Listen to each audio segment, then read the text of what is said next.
परमेयीकरण में किसी भी परिमेय संख्या को यानी कि रेशनल नंबर को हम लिखते हैं p/q के रूप में।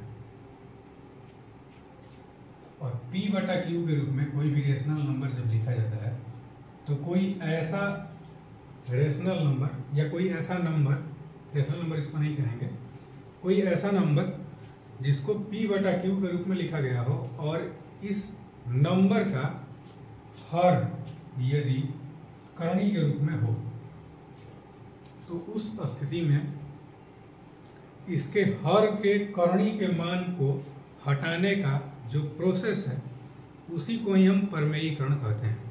तो परमेयीकरण में बेसिकली हम ऐसे प्रश्नों को हल करेंगे जिसका हर कोई अपरिमेय संख्या के रूप में लिखा गया हो। उस स्थिति में अपरिमेय संख्या को हम कैसे हल करते हैं या अपरिमेयीकरण, परिमेयीकरण की प्रक्रिया हम किसी संख्या में कैसे अप्लाई करते हैं, इसके बारे में हम जानेंगे। परिमेयीकरण के बारे में जानने से पहले हम सबसे पहले समझेंगे कि आखिर रेशनलाइजेशन फैक्टर क्या है, रेशनलाइजिंग फैक्टर क्या है, परिमेयीकरण गुणक जिसको हम कहते हैं। गुणनखंड क्या है, परमेयीकरण गुणनखंड क्या है, यदि हम इसके बारे में समझें तो कोई भी ऐसी संख्या जो इस तरह से लिखी गई हो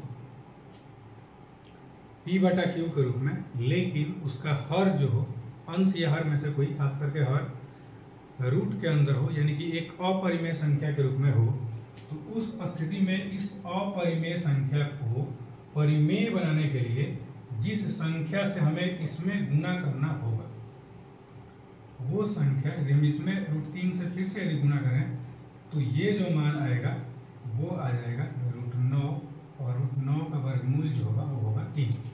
उस स्थिति में कोई ऐसी संख्या, कोई भी संख्या हो जो इस अपरिमेय मान को परिमेय वैल्यू के रूप में परिवर्तित कर दे, वही जो मान होगा वो दी गई संख्या का या इस अपरिमेय मान का परिमेयीकरण गुणक कहलाता है, जिसको कहते हैं रेशनलाइजेशन फैक्टर। उस स्थिति में हम सबसे पहले क्या करते हैं कि किसी भी इस प्रकार की संख्या को जिसका हमें परिमेयीकरण करना हो, इस तरह से यदि लिखा जाए तो उसमें उसके हर का हम क्या करते हैं कि इसके हर को लेकर के सबसे पहले इसमें हम गुणा करते हैं।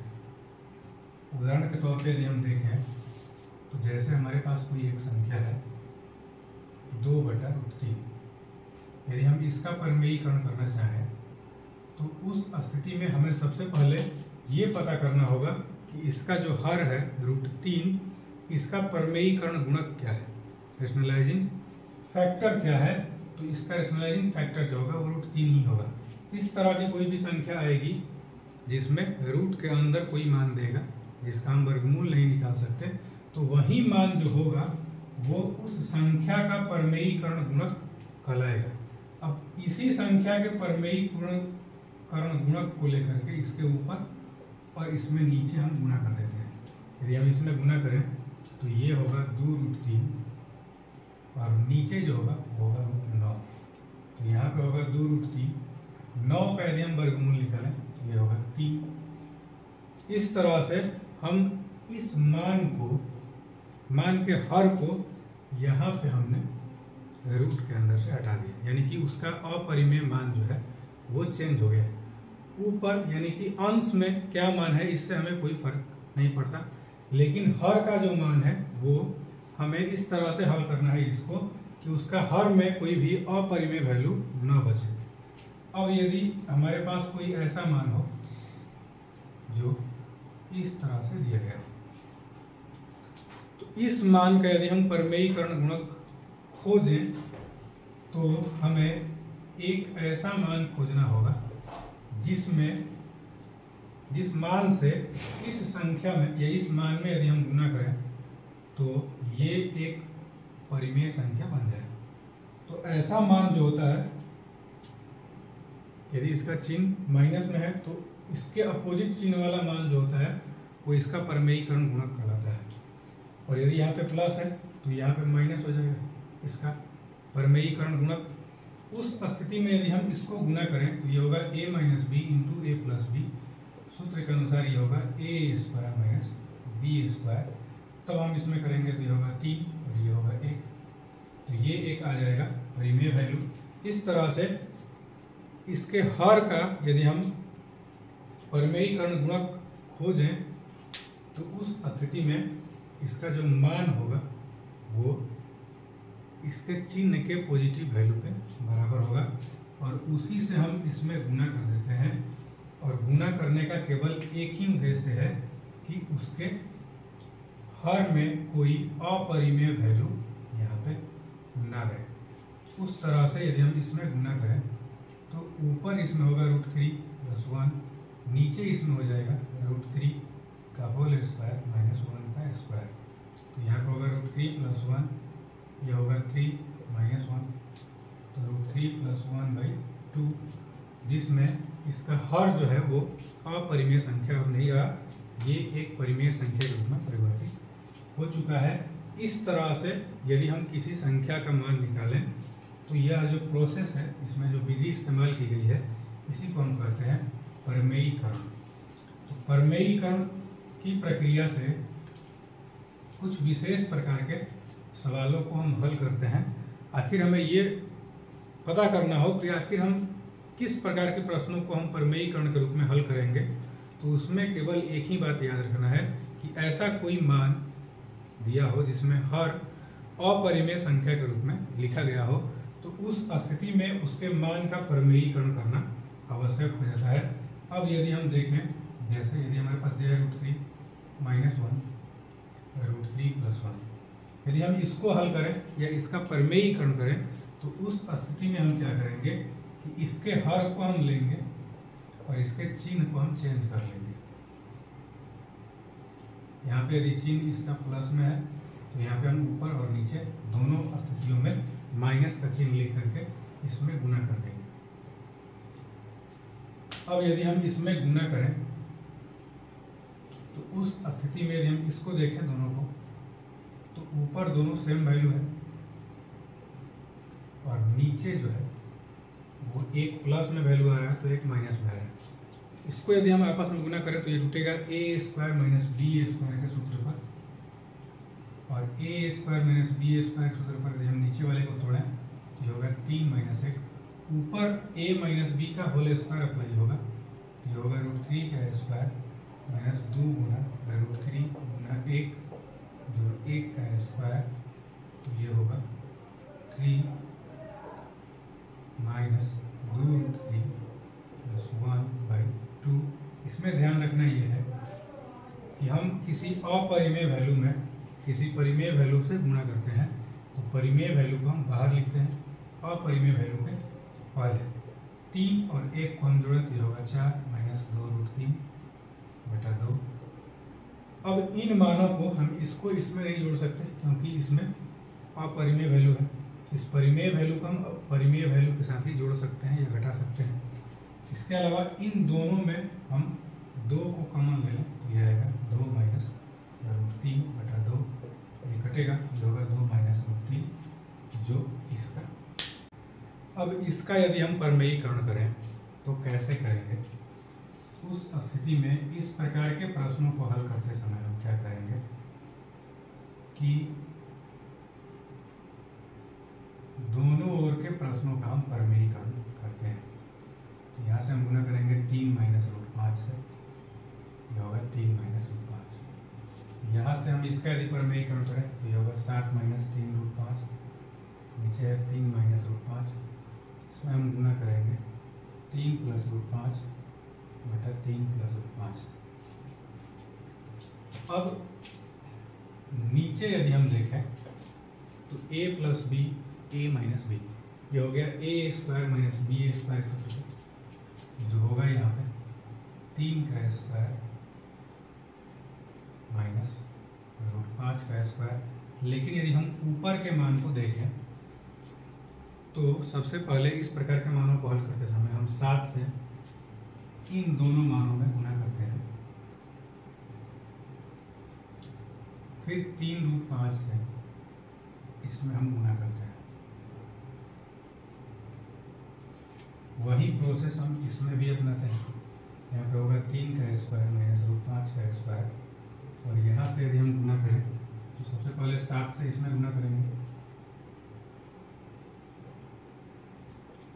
और 3√5 से हम गुना करेंगे 3 + √5 में। ये हो जाएगा 9 - 5, ये होगा 21 - 7√5, ये होगा 9√5 - 3। यहाँ पे √5 को √5 के साथ यदि हम गुना करें तो ये आ जाता है 5, क्योंकि ये होगा 25 का जो वर्गमूल होगा वो होगा यहाँ पे 5।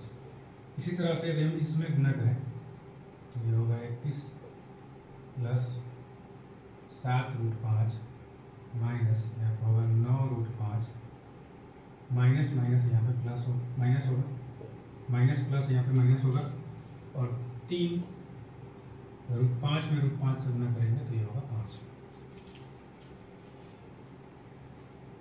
अब ये हो जाएगा 15 और 21 यदि हम जोड़ दें तो ये आएगा 36, माइनस 9 में से 7 को यदि हम घटाएं तो यहाँ प्लस बचेगा जो होगा 2 √5, और नीचे यहाँ पे आएगा 4, माइनस ये होगा 15। 21 में से यदि हम 15 को घटा लें तो यहाँ पे आ जाएगा 6, और 7 में से यदि हम 9 को घटाएं तो होगा -2 √5, नीचे इसमें होगा 9 - 5, आ जाएगा 4। इस तरह से यदि हम दोनों का एलसीएम निकाल लें तो ये आएगा 4, होगा 36 + 2 √5 माइनस यहाँ पे आएगा 6, और ये होगा माइनस माइनस प्लस 2 √5। अब इसमें हम क्या करेंगे कि 36 में से 6 को घटा लेंगे जो होगा 30, 2 √5 और 2 √5 को जोड़ देंगे जो होगा 4 √5, नीचे होगा 4। अब यदि हम चाहें तो इन दोनों में से 2 कॉमन ले सकते हैं जो होगा 15 + 2 √5, और नीचे होगा 4। इसको हम 2 से घटा लेंगे जो होगा 15 + 2 √5 बटा 2, जो इसका उत्तर होगा। अब यहाँ पे अगला प्रश्न यदि हम देखें तो दिया गया है √2 - 1 बटा में √2 + 1 is equal to a + b √2। इसमें a और b का मान हमें निकालना है। तो सबसे पहले हम क्या करेंगे कि यहाँ से ले लेंगे √2 - 1 √2 + 1 इक्वल टू दिया है a + b √2। अब यहाँ पे जो मान दिया गया है उसका हम यहाँ पे परमेयीकरण करेंगे जो है √2 - 1 √2 + 1। तो यहाँ पे परमेयीकरण करते समय हमें ध्यान रखना है कि इसके हर के चिन्ह को हम चेंज कर देंगे जो होगा √2 - 1 √2 - 1 इक्वल टू a + b √2। अब यदि हम ऊपर देखें ये होगा √2 - 1 का होल स्क्वायर, नीचे होगा √2 का स्क्वायर - 1 का square is equal to a + b √2। अब इसका यदि हम a - b के होल स्क्वायर पे हल करें तो ये होगा a² - 2 ab + b², नीचे होगा यहाँ पे 2 - 1 है a + b √2। अब यहाँ से यदि हम देखें तो √2 का स्क्वायर जो होगा वो आएगा 2, तो होगा 2 - 2 √2 + 1 बटा 1 is equal to a + b √2। 2 और 1 को यदि हम जोड़ लें तो ये होगा 3 - 2 √2 is equal to a + b √2। अब इतना हल करने के बाद अब हम क्या करेंगे, इस मान को इसके बाएं पक्ष के मान को इसके दाएं पक्ष के मान के साथ हम तुलना करेंगे। तुलना कैसे किया जाता है इसको समझना हो तो ये वाला जो मान है वो 3 के साथ तुलना होगा और रूट वाला जो वैल्यू है वो रूट वाले वैल्यू के साथ इसमें कंपेयर किया जाएगा। तो दोनों में कंपेयर करने से ए का वैल्यू जो है वो मिल जाता है 3 और इन दोनों के रूट वाले वैल्यू को यदि हम कंपेयर करें तो इसका मान जो आएगा वो आ जाएगा यहाँ पे -2√2 इक्वल टू b√2।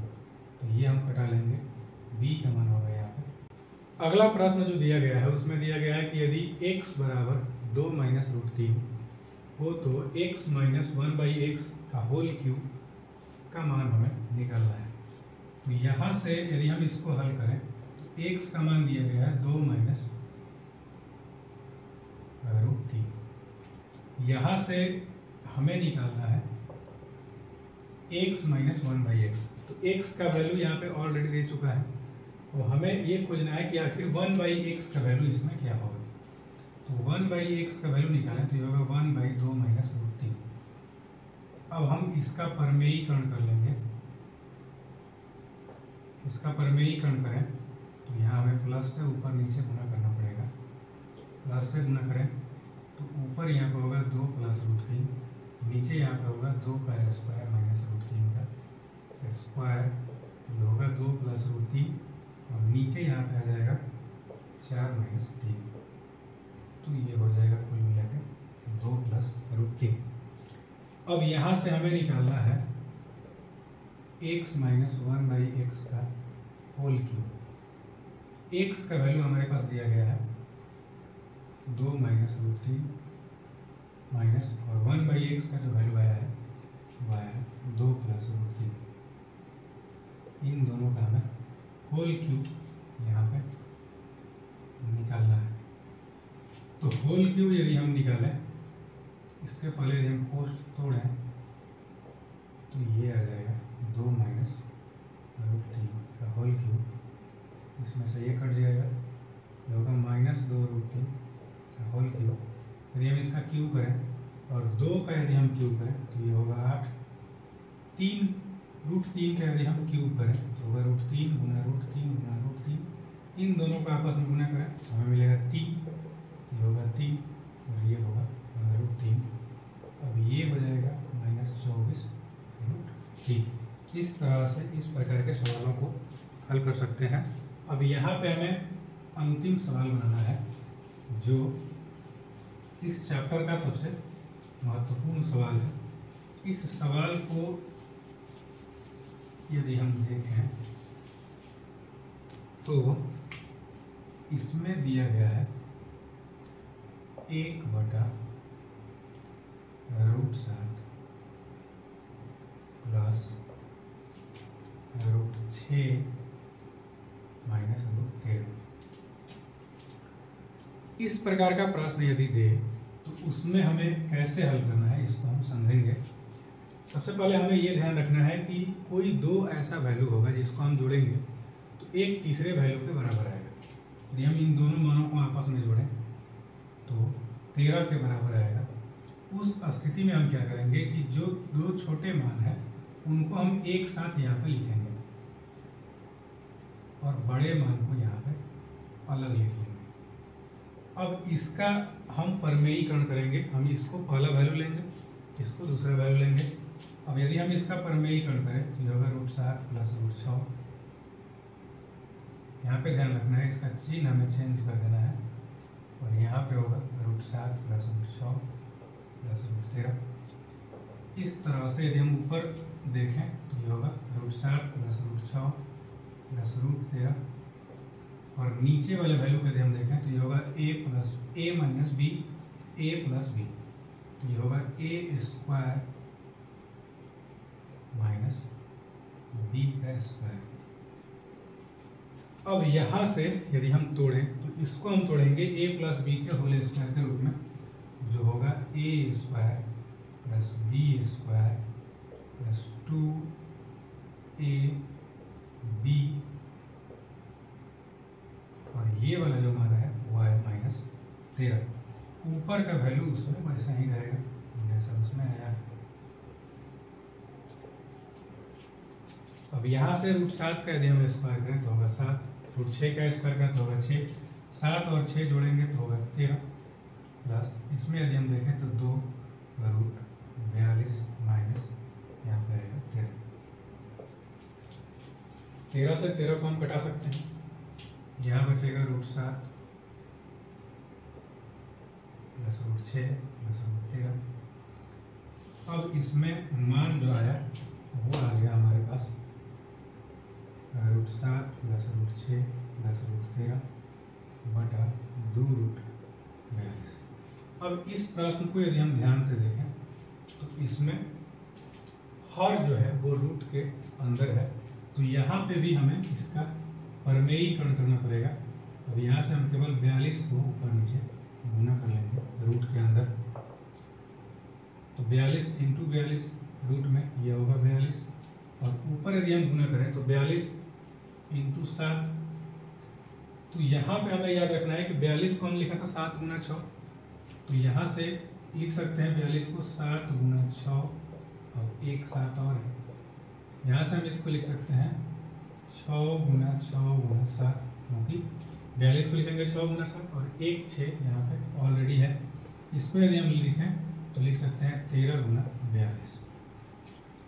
तो यहाँ से 2 7 में से एक 7 बाहर कर लेंगे, यहाँ पे 2 6 में से एक 6 बाहर कर लेंगे, और इसमें से हमें कुछ भी अभी कॉमन नहीं मिलेगा, तो इसमें ऐसे ही इसको गुना कर लेंगे। तो 13 दूनी का 26 और 13 चौका 52, 52 और 2 यहाँ पे होगा 54, होगा 546, नीचे यहाँ पे आएगा 84। इस तरह से इसका मान